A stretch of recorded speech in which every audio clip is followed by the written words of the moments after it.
iniciando a nossa aula número 236 do nosso curso de Filosofia Espírita e Interpretação dos Evangelhos segundo o Espiritismo, o qual curso eu prefiro chamar hoje de Espiritismo Aplicado, tendo por base a filosofia espírita como razão, princípios de reflexão, indagação, questionamentos, investigação, pesquisa, constatação de fatos, enfim, como o próprio movimento da inteligência humana, ele perpassar por todas as áreas de conhecimento e do saber, desde as ciências até as religiões, as tradições, a cultura, os hábitos, os costumes e tudo que é expressão da ação humana, do ponto de vista intelectual, material e artístico e espiritual.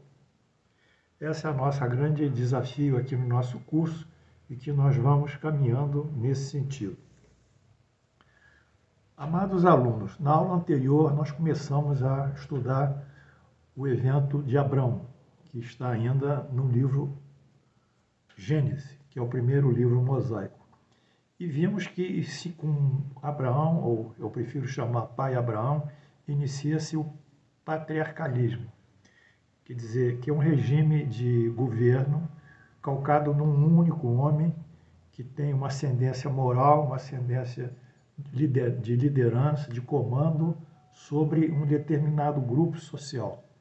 O regime do patriarcado, nas épocas ainda bíblicas, era sempre dirigido aos homens, cabia aos homens como patriarcas mais velhos, espécies de decanos e pessoas mais sábias, conduzir aquele grupo social, que na época de Abraão, do pai Abraão, era uma família, que essa família naturalmente se multiplicaria para formar alguma coisa mais populosa, que seria então a clã, a união de diversas famílias. Nós já estudamos isso sobre a relação das famílias, das clãs, das grandes famílias, das tribos e mais tarde do regime social. Porém, dentro daquilo que nós estamos estudando, na aula passada nós vimos que do tronco abraâmico surgiram 3 religiões. Nós vimos o judaísmo, o cristianismo e o islamismo. Vamos avançar nesses conhecimentos. O que me sobra aqui como professor, e também de uma forma intuitiva, é dizer para vocês que por trás de tudo que eu estou ensinando, por toda a história das religiões, a historiografia, não só a história, por todos os eventos produzidos pelo homem em diversos séculos, parece que existe uma espécie de alter ego comandando tudo, distantemente e ao mesmo tempo presentificado. Alter ego vem um termo latino, porque alter é outro, e ego é eu. Seria literalmente, alter ego seria outro eu, quer dizer, é um eu de fora. Esse eu é um eu extremamente moral, de princípios, de juízo, de valor, que parece, conduzindo, e ao longo do percurso e da linha do tempo que a humanidade vai passando, vai acompanhando, parece que por trás dessa linha de tempo existe esse alter ego que conduz. E nós entendemos que esse alter ego que está nos dirigindo aqui nesse processo de evolução do homem, através do estudo agora da Bíblia, esse processo evolutivo, ele tem na sua base a lei do progresso, né? Que é a base de movimentação e de evolução e de aperfeiçoamento do próprio homem. É uma lei divina. E além da lei do progresso, tem outras leis, das quais para nós, como espíritas, a mais importante é a lei da justiça, do amor e da caridade, em que todos os atos são justos, todos os atos se debruçam sobre o próximo, na relação interpessoal de um homem com o outro, que exterioriza o amor, e o amor buscado ao próximo é a própria caridade. Então, nesse contexto da lei do progresso, que é um contexto progressista, como eu ressalto, não do ponto de vista ideológico, político, isso não nos pertence, mas do ponto de vista moral, nós temos, então, esse alter ego avançando a cada século, colocando o homem em condições sociais morais, intelectuais e tecnológicas mais avançadas. Posto isso, nós vamos estudar agora a formação do povo que constituirá o islamismo. Essa formação, que é um braço do tronco adâmico, inicia-se com Agar, que é uma escrava egípcia de Abraão. Vamos estudar o que diz o livro Gênesis 16, 1.3, 10, 11, 15 e 16.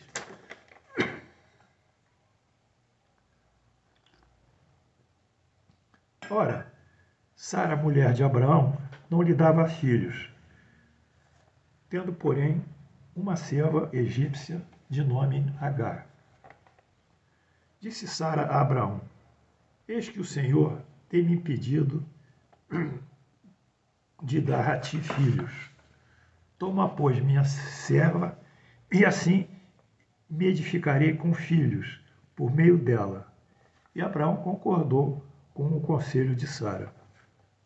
Então Sara, mulher de Abraão, tomou Agar, egípcia, sua serva, e deu-a por mulher a Abraão, seu marido. Depois dele ter habitado com ela 10 anos na terra de Canaã, ele a possuiu e ele a concebeu. Então, ela já estava com ele durante 10 anos e, por outro lado, Sara não concebia, era estéril, então a alternativa foi dar essa escrava que já estava com Abraão há 10 anos para ser fecundada. Disse-lhe mais um anjo do Senhor, isso dizendo para Sara, falando para Sara: multiplicarei sobremodo tua descendência, de maneira que por numerosa não será contada. E disse-lhe ainda o anjo do Senhor: concebestes e darás à luz a um filho, a quem chamarás Ismael.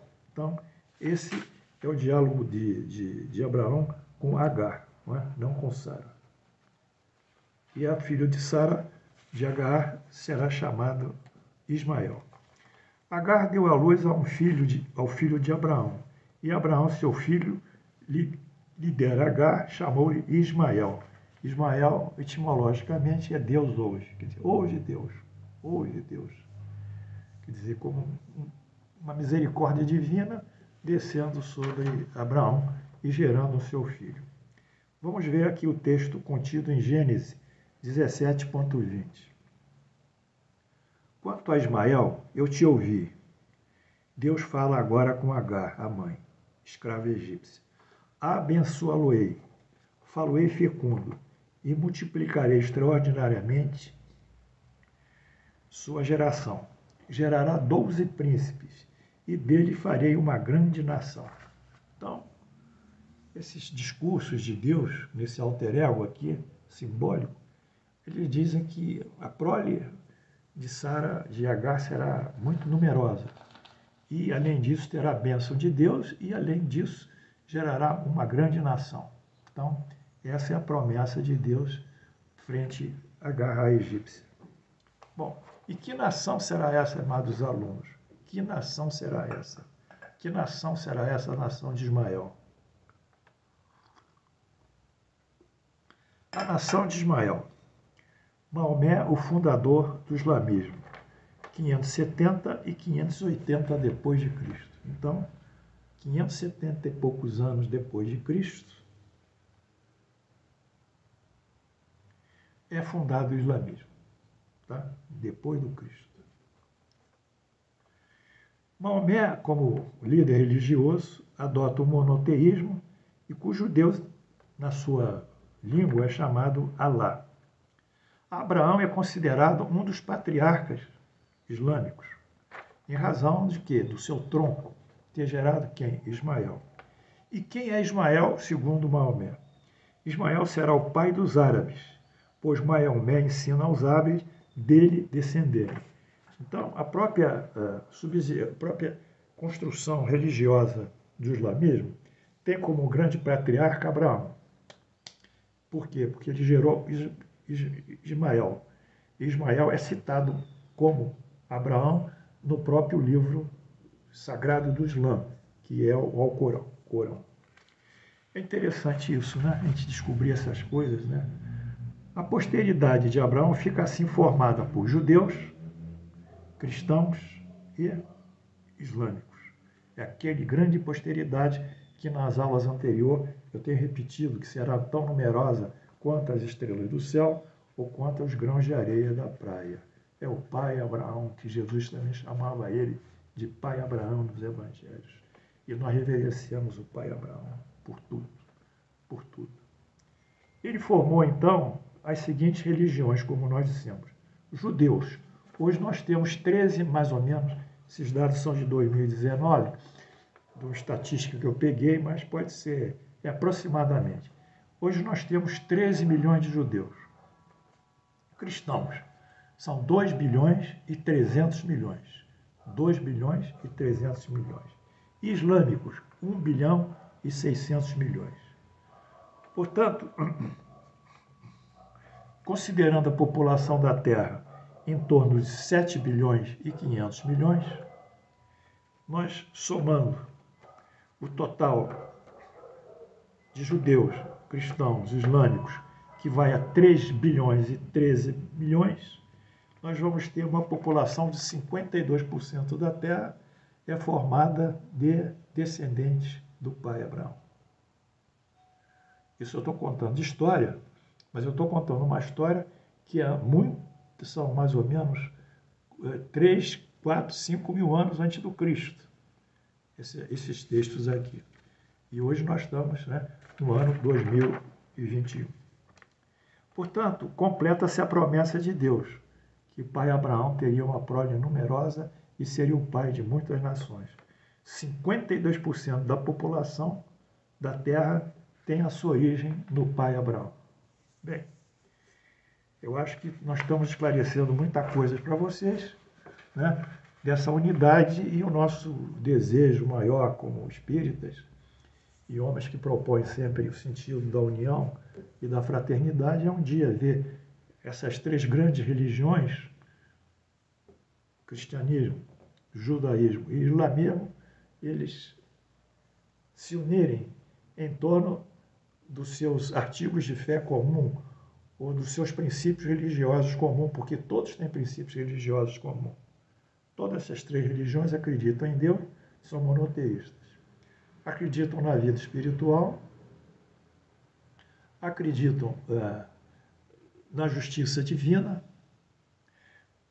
pregam sempre o bem, o valor da fraternidade, o valor da solidariedade, o valor da caridade. Então, a fusão de princípios mais superiores, como a concepção de Deus e do monoteísmo, e os princípios que regulam a ética e o comportamento moral dos seus fiéis, dos seus seguidores, essas 3 religiões, na sua base, elas têm esses mesmos princípios. Então, um dia, eu imagino que eu poderia ter uma igreja em que ela teria, essa igreja, uma sala para judeus, uma sala para cristãos e uma sala para islâmicos. Quem fosse judeu ia na sala islâmica, mas ao entrar na sala onde está ia praticar o seu rito, o seu culto, a sua liturgia, ele viria que existem outras religiões com o mesmo culto e a liturgia, com cultos e liturgias diferentes. Então, o interessante seria que um dia os judeus assistissem à missa, sobretudo a consagração de Jesus na Eucaristia, que é o ponto mais elevado da missa, ou que visse o trabalho dos islâmicos, Enfim, que cada um convivesse com as diferenças do outro, diferenças essas que são diferenças de concepção de ritual, mas não substancialmente de princípios religiosos. E voltando aqui ao pai Abraão, nós vemos que ele mesmo é o responsável pela construção, pela geração, pela formação, pela concepção, pela existência dessas 3 religiões. Então, eu fiz aqui um gráfico, esse gráfico é muito interessante, em que a gente mostra a genealogia das 3 religiões a partir do pai Abraão. Vocês viram que coisa interessante, aluno? Nós estamos falando na genealogia de 3 religiões, cuja origem é comum e dada pelo pai Abraão. E isso ninguém pode questionar, porque encontra-se na Bíblia com referências e versículos muito bem estabelecidos. Então vamos ver aqui. Abraão, formação do judaísmo, cristianismo e islamismo. Está aqui o pai Abraão, aqui em cima. Uma seta para o lado e outra seta para o outro lado. Então, com Sarai, ou Sara, o pai Abraão tem o filho Isaque. Com a escrava Agar, ele tem o filho Ismael. Então, o pai Abraão tem 2 filhos, Isaque e Ismael. Um com Sara e outro com Agar. Ismael vai gerar Jacó, que é o filho dele, o outro patriarca. O Jacó vai gerar as 12 tribos de Israel. E essas 12 tribos de Israel vão formar o judaísmo. Está aqui. Judaísmo. Por outro lado, quando Isaque gera Jacó e as 12 tribos, dessas 12 tribos, a tribo de Judá, que era um dos 12 filhos de Jacó, ela vai gerar Jessé, Jessé vai gerar o rei Davi vai gerar o rei Salomão vai gerar Jacó, Jacó vai gerar José, pai de Jesus, e Jesus como filho de José, vai gerar o cristianismo. Então, na linha do Cristo, de Jesus, está escrito que ele viria, como nós dissemos, ele seria o Messias, Jesus seria da casa de Davi, da tribo de Judá. Olha que coisa, né? Está aqui. Está na Bíblia, eu já falei. Quem duvida de mim, eu tenho alguma insegurança, abre lá o Evangelho de Mateus e vai ver a genealogia de Jesus. Bem, Isaac teve um filho, Esaú, que nós não estamos abordando porque não formou grandes expressões religiosas. Mas o filho de Agar com Abraão, Ismael, ele vai formar então o quê? O islamismo. Está aqui. Gênesis 17 e 20. Maomé, Ismael, é o pai dos árabes.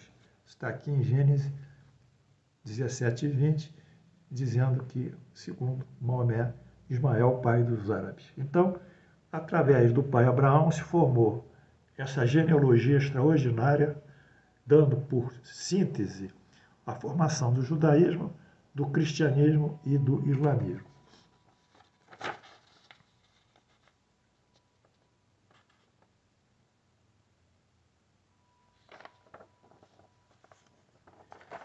Bem, essa foi a aula de hoje. Essa aula de hoje ela tem um caráter ecumênico. É sua base. Ecumênico é um termo que se refere ao mundo todo, a etimologia ecumênica. Ecumênica não é propriedade de nenhuma religião. Existe um culto ecumênico, que é um culto que, sendo do mundo todo, uma coisa do mundo todo, é um culto que ele recebe manifestações religiosas, ou clérigos do judaísmo, do cristianismo, etc., do islamismo. Então, a palavra ecumênica, na sua etimologia, ela não é uma palavra só da igreja. A igreja adotou isso através de uma tentativa de unir todos os cristãos. Cristãos seriam católicos, seriam luteranos, seriam anglicanos, seriam batistas, seriam ortodoxos gregos, ortodoxos russos, patriarcais, enfim, seria a união daqueles que têm a sua concepção no Cristo. Isso é um grande braço. Mas, da nossa visão, o ecumenismo vem antes dessa palavra, da proposta do cristianismo, no caso do catolicismo. O ecumenismo é esse ato que nós temos que ter. Ora, o espiritismo ele é ecumênico, é aí que está a diferença. Como ele não é uma religião, senso estrito, porque ele não tem dogma, as religiões têm. Ele não tem liturgia, quer dizer, culto, cerimonial. Não tem. Ele não tem um líder no mundo, como outras religiões têm, o grande rabino, o papa, etc. Nós não temos líder. Não existe líder para nós. Enfim, então nós compreendemos Deus nessa concepção abstrata, causal, finalista e inteligente, a causa suprema de todas as coisas, e a inteligência suprema, e a causa primária de todas as coisas. Enfim, a nossa concepção de religião é uma concepção racional que vai chegar a Deus pela razão, pelos fatos que nós já estudamos diversas vezes. Agora, como nós vivemos Deus através desses conhecimentos e praticamos Deus através da caridade, é um pouco diferente. A nossa religião tem essa conotação, fundamentalmente, de cumprirmos as leis divinas. Se houvesse alguma dogmática que não existe no Espiritismo, essa dogmática seria a necessidade de nós cumprirmos as leis divinas e praticarmos-las plenamente. Então, nós estamos vivendo o ato religioso como nós respiramos o ar, pela nossa inteligência, pelo nosso saber e pela nossa, sobretudo, concepção de Deus e pelo nosso, sobretudo, relacionamento com o próximo. Para nós, Deus está em tudo nas suas manifestações, mas não é um panteísmo, é uma expressão da sua criação. A criação é uma coisa, Deus é outra. Nós não achamos Deus na flor, mas nós achamos Deus, a criação de Deus na flor. A inteligência de Deus criou essa flor. É diferente. Então, essa visão cósmica de Deus, que eu queria que vocês me acompanhassem nisso, que é uma visão que sobrepõe as limitações impostas pela liturgia, pela dogmática e pela teologia das religiões, ela avança para todos os aspectos onde se manifesta a existência do homem, onde manifesta a razão e, sobretudo, onde há vida. Aonde há vida, nós espíritas estamos. Com a nossa presença, eu falo do espiritismo kardecista. Não é o espiritismo que foi vulgarizado, foi banalizado, foi tomado como se tudo fizesse parte dele, em que ele realmente não fez parte. Nada dessas concepções totalmente diferentes daquelas que Allan Kardec propõe. Então, essa vivência plena nossa de fé, na existência de Deus, na sua bondade, na sua misericórdia, na sua sabedoria, porque nós vemos isso, constatamos pela natureza, constatamos pela vida, constatamos pela criação, essa visão que se estende ao infinito da criação, que vence as galáxias, que vence os bilhões de anos-luz que nós nem concebemos, esse tempo e esse espaço, mas que saem da acanhada concepção de uma Terra ser o centro do universo espiritual, de termos um representante aqui que quer propor, ele unicamente, a verdade divina, quando Jesus não designou nenhum preposto dele, ele que era preposto de Deus, mas a proposta de Jesus era justamente a caridade como excelência e o amor ao próximo. Se ele deixou alguma herança maior, foi a herança de amar ao próximo como a si mesmo, que reverte na caridade. Então, toda essa concepção magnífica que o Espiritismo nos traz está aqui nessa visão sublime dessa união do Pai Abraão com o islamismo, com o judaísmo, com o cristianismo, sem discriminação, sem preconceito, sem hostilizar e sem dizer que o meu Deus é maior que o seu, ou que o meu rito é mais verdadeiro que o seu, ou que o meu caminho é o único para chegar a Deus, que é um absurdo. Ninguém tem autoridade moral para designar o caminho do próximo, a não ser Deus, e a não ser o seu preposto maior Jesus. Então, a partir dessa visão, agora sim, ecumênica, então nós entendemos que a vida ela vai para outros planetas, outros sistemas extraplanetários, outras orbes, enfim. Aí nós saímos dessa visão acanhada. E, além disso, como Jesus é o nosso guia e modelo, dentro do sistema Terra, mas fora do sistema Terra, há planetas de seres dotados de razão, como diz Allan Kardec, como diz o Livro dos Espíritos, mais evoluídos que nós. Pluralidade das existências, está lá. Está lá. Está lá. Migrações extraplanetárias, né? De um planeta por outro. Mais avançados para menos avançados, etc. Então, sendo essa visão tão aberta, nós entendemos que em outros planetas há outros Cristos, há outros seres evoluídos, há outros ungidos, há outras pessoas extraordinárias, cheias de amor, altamente interessadas no progresso e na aproximação daqueles que eles comandam e chegar cada vez mais próximo à perfeição.